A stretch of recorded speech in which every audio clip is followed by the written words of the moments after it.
Coucou mes loulous, bienvenue sur notre page.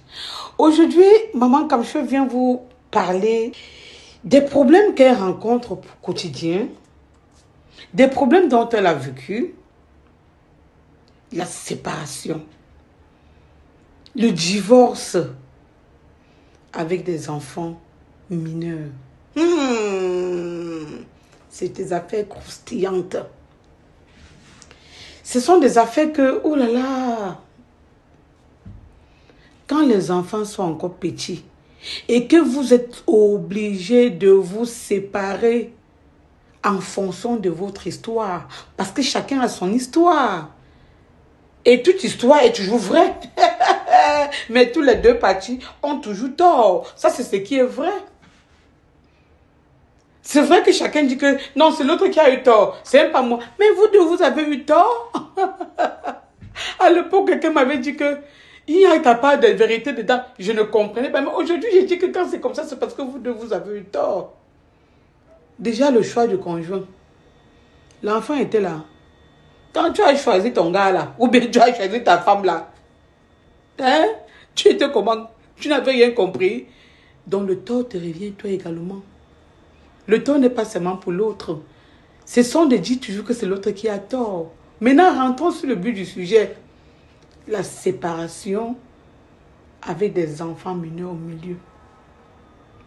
Si j'ai un conseil à donner à une femme, ici je parle beaucoup plus de la femme, la mère porteuse.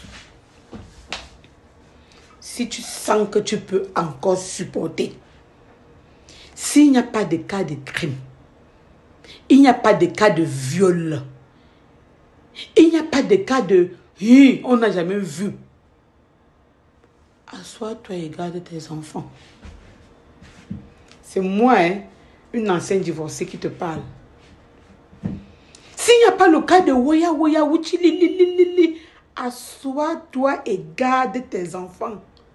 Serre ton cœur, garde tes enfants. Surtout si leur père c'est un bon père. Parce qu'il y a père et père là dehors. Quand tu n'as pas de bon père, parfois tu ne sais même pas que tu peux avoir un mauvais mari, mais un bon père. Quand tu as choisi de faire les enfants, tu veux quoi? Tu veux le bon mari ou bien tu veux le bon père? Parce que parfois avoir les deux, c'est pas évident.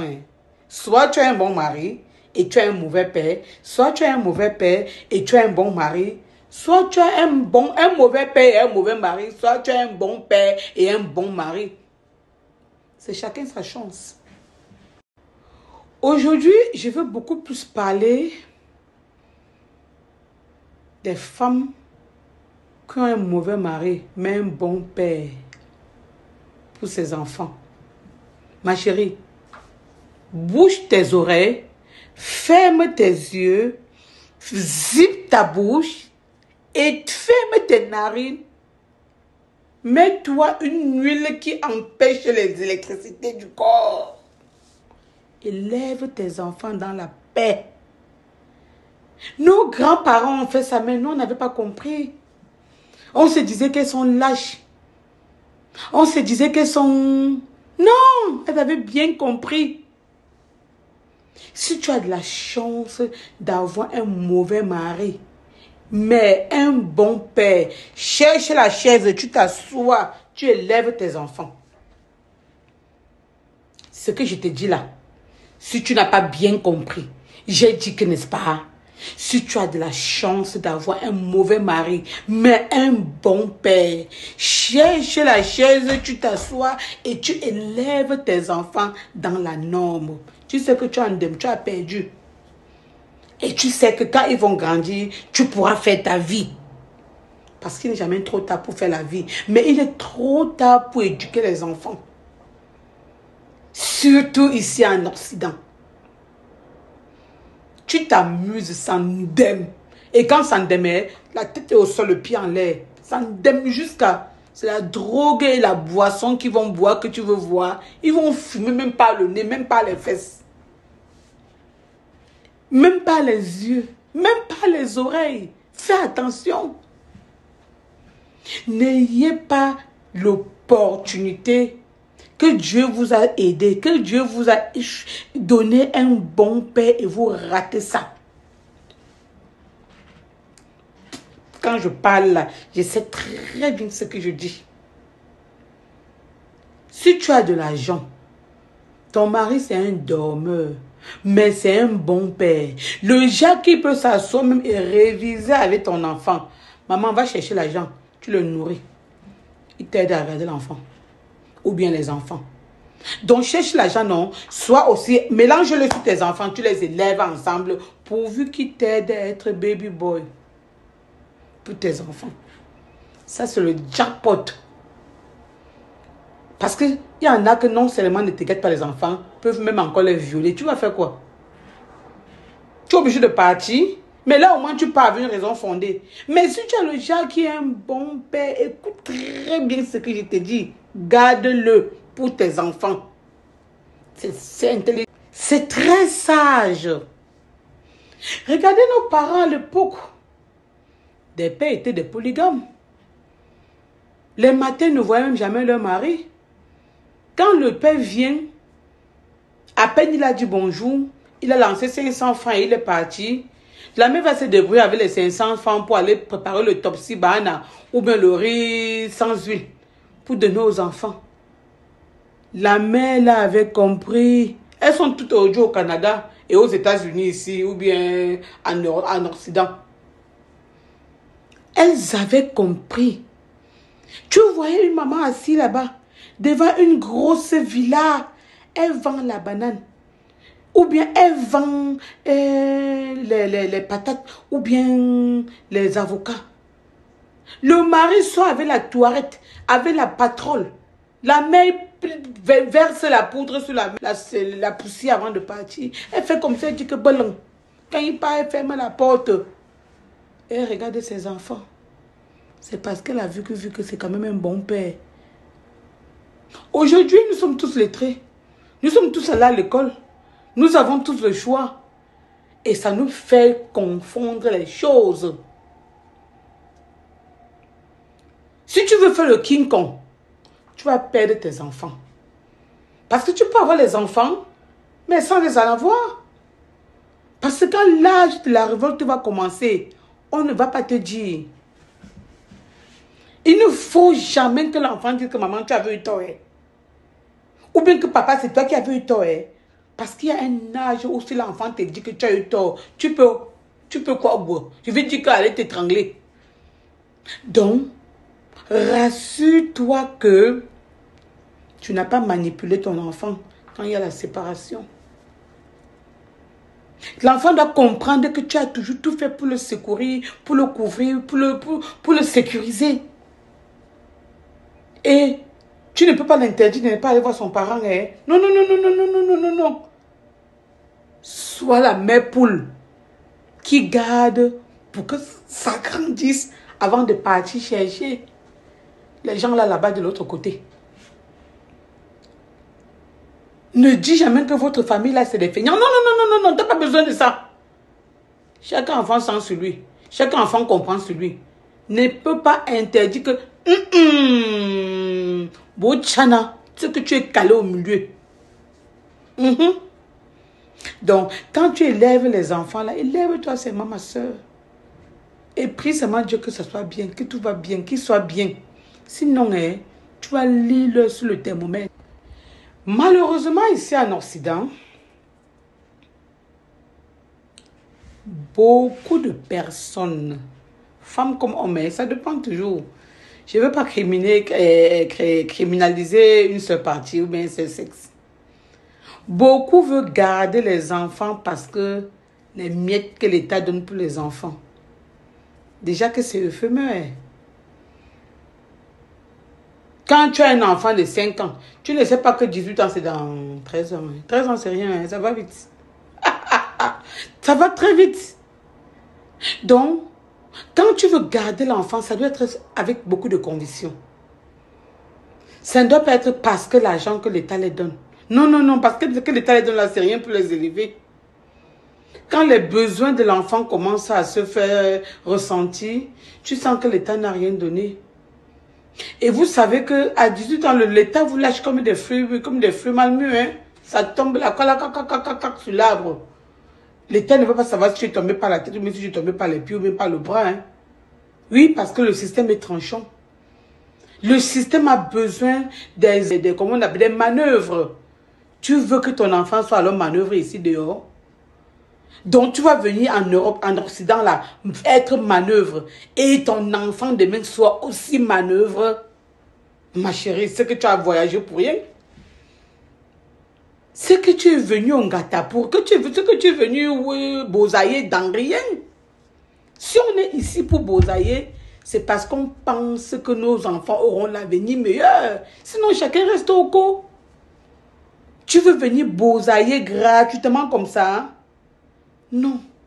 Ne viens pas bosailler pour rien. Parce que tu vas porter les mèches, parce que tu vas porter les Ralph Lauren, on appelle ça quoi, la Tommy Hilfiger. Non, ça ne va pas t'aider. Bosaille pour avoir les têtes bien faites. Si je vois qu'une femme est prête à garder ses enfants, moi le père, je ne tirerai pas parce que je sais qu'elle va faire le bon travail. Et ça ne va pas empêcher que demain ça soit ses enfants. Et vice versa, si c'est le contraire, si c'est le père qui peut garder, laisse-le garder les enfants, demain ça ne va pas empêcher que ce soit tes enfants. On ne tiraille pas l'être humain. L'être humain n'est pas tiraillable. Quand tu tirailles l'être humain, tu détruis la personne. Même en amour, on ne se tiraille pas. Dans mon couple, si demain il sent que ça devient tiraillement, je dépose. Moi, quand ça ne va pas, moi, je dépose. Hein, parce que la seule chose qui pouvait encore me dire que c'était les enfants. Mais si je vis une vie libre, normale avec mon gars, on est bien tranquille, on n'a pas de problème. Tu veux m'amener le woya woya? Je vais dire que papa, pardon, déposons. Oui. Je ne veux pas avoir les risques. Donc, comme je disais tantôt, dans ces familles de polygamie où l'homme était le macho, quand j'ai dit personne ne retire, il avait aligné les femmes, les pondeuses à la maison. Il avait ses vraies copines avec qui faisaient la vie dehors. Même de nos jours, il y a ça. Oui, de nos jours, il y a toujours ça. Mais le problème, c'est que toi, la mère d'enfant, tu dois savoir où sont tes priorités et quel est l'avantage par rapport à tes enfants. Si l'homme ne peut pas donner ce qu'il faut pour tes enfants, garde tes enfants, bats-toi avec la dernière énergie, donne tous tes ongles, tes dents et tout pour ça. Parce que tout compte fait, la mère reste la mère. Il y a des bons pères, mais il y en a combien? Si je suis un homme et qu'il est dit que je dois me séparer avec mon épouse ou bien avec la mère de mes enfants, si tu sens que c'est une bonne maman, laisse les enfants chez leur maman. Tu penses que qui va élever les enfants de cette femme-là comme elle-même? Mais personne. Personne ne peut élever les enfants de cette femme comme elle-même. Ça, je m'adresse au papa. Parce que la femme qui viendra élever les enfants d'une autre femme, si elle dit un petit truc mal placé, l'enfant va dire que si c'était ma mère n'aurait pas dit comme ça. Si elle dit à l'enfant que débarrasse la scène là, elle va dire que si c'était ma mère, elle ne m'aurait pas esclavagisé. Donc, c'est très délicat. Je m'adresse ici maintenant au papa. Quand vous vous séparez et que la mère est prête à garder ses enfants, laissez la maman garder leurs enfants et donnez-leur ce pourquoi ce dont ils ont besoin pour élever ses enfants. Surtout si c'est une bonne maman. Pourquoi pas? C'est aussi ça le divorce. Il n'y a pas de divorce. Le divorce n'est pas toujours bon. Non. C'est un côté qu'il faut accepter. Ta femme veut garder les enfants. Laisse-la garder ses enfants. Ce sont ses enfants. Ce sont vos enfants. Mais la femme et son ego là. Les 9 mois là, n'oublie jamais. Même si après les 9 mois, c'est toi qui faisais ça. Mais le lien qu'ils ont là. Sache que la femme a déjà 50% de plus que toi. Sur les enfants. Oui. Le lien ombilical. Le lien qu'ils ont. Tu ne peux pas. C'est minimum 30% que la mère a par rapport au père, avant même que l'enfant ne soit né. Bon, maintenant, si c'est une maman responsable, tu tires là-bas dans ta tête, tu te tires là-bas dans le cerveau. C'est Dieu qui a fait ça comme ça. Si tu aimes bien tes enfants, il faut lâcher prise. Prie seulement Dieu qu'ils soient bien. Prie Dieu que les enfants soient épanouis. C'est tout ce que je peux te dire. Parce qu'une maman et ses enfants, je dis parce que je suis notre maman. Hein. Moi, mes enfants, quelqu'un ne peut pas les prendre entre mes mains. Que c'est qui? Quelle la personne là, c'est qui? L'amour que j'ai pour mes enfants. Toi, le père, tu as aussi l'amour pour eux, mais déjà que j'ai déjà l'avantage d'avoir 30% avant que l'enfant soit né par rapport à toi. Donc, pour que tu atteignes 70% et moi 0, c'est très compliqué. C'est très compliqué. Parce que quand je prends déjà 30% avant que l'enfant ne soit né, il reste seulement 70% avec sur lequel on va bagarrer. Et si j'ai encore donné l'allaitement maternel à mon enfant, j'arrache encore même 10 à 20%. Gratuitement. Parce que j'ai donné mon sein. Du coup, j'ai encore arraché 10 à 20%. Parce que je lui ai donné mon sein. Il s'accroche, il envoie les pieds en l'air, il me caresse, il remarque mon visage, il hume mon odeur. J'ai encore pris le point sur toi. Je suppose que j'ai seulement eu 10%, plus 30%, ça fait 40%. Genre comme ça là. Maintenant, toi et moi, on va bagarrer sur 60%. Donc, il faut comprendre que pour que tu aies ces 60% là, ou bien 55%, pour que la mère ait encore seulement 5%, parce que de temps en temps, quand même, elle fait que il faut être un père spécial. Hein? Mais c'est vrai qu'il y a quand même des pères spéciales. Il faut être un père spécial. Donc, quand il y a divorce, les hommes doivent comprendre que la mère a d'abord beaucoup d'avantages sur l'enfant. Hein? Maman na maman. Yeah, maman na maman. Donc, quand tu veux divorcer, là, tiens compte de tout ça. Parce que maman na maman. On ne change pas le nom de maman. Papa, là, il peut avoir plusieurs papas. Mais maman, c'est maman.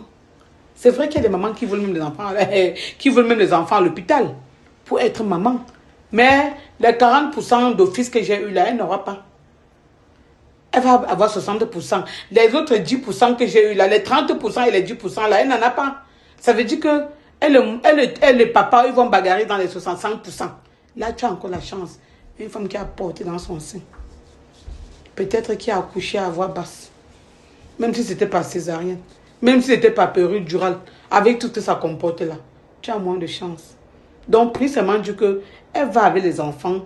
Elle garde bien ses enfants. Et que les enfants réussissent. Et toi, en tant que papa, tu fais ton devoir. C'est tout. Bon. Et si j'ai mal parlé, dites-moi dans les commentaires ce que vous en pensez. Le débat est ouvert. Mais à ce que je sache, maman na maman. Quand un enfant parle de sa maman, quand mon fils me dit, je vais essayer de ne pas parler de mon cas. Maman na maman. Même si tu le tapes, le soeur vient te faire les câlins. Même si tu le grondes, le soeur va te faire les câlins. Parce que c'est sa maman. Oui. Quand un enfant aime son père, ce que le père a donné au... C'est la vérité. Généralement, les hommes maltraitent les femmes quand elles sont encore jeunes. Quand les enfants sont encore trop petits, ils n'ont pas de power. Mais je connais des enfants qui ont eu le power bébé, hein, qui se disent que papa, tu touches encore ma mère, tu vas me sentir. Ah, mon fils le disait, que si tu touches encore ma mère, tu vas voir. Donc, il faut faire attention avec la maman de quelqu'un. C'est souvent très délicat. Ben, je ne veux pas dire que nous, les femmes, nous avons toujours raison. Mais je veux justement dire que l'enfant appartient aux deux. Mais les mamans ont plus de chance. Heureusement pour nous, les mamans. Et les mamans, pour leurs enfants, elles sont prêtes à tout. Elles deviennent des lionnes. Ce sont des guerrières. Une femme et son enfant. Une femme normale, je veux dire. Et son enfant. C'est une véritable guerrière. Ah oui, c'est une guerrière, c'est une lionne. Une femme et ses enfants. Elle n'est plus femme, elle devient une lionne. Une guerrière hors pair. Ne tente pas. Parce que l'amour des mamans, là, souvent, c'est extrait. Quand vous voyez que Kérosène dit que ma maman vendait même son pied pour me payer. C'est sa maman. Le père a toujours des petites limites là qui se font, mais la mère n'a pas de limite pour son enfant. C'est ce que Dieu a dit. Et quand tu es le père d'un enfant, si tu veux que les enfants là aussi te considèrent comme leur maman, range-toi à ce que maman et toi, vous soyez en très bons termes. Sinon, plus tard, on va amener le pain sardine à maman avant que maman va donner ta part sur ça.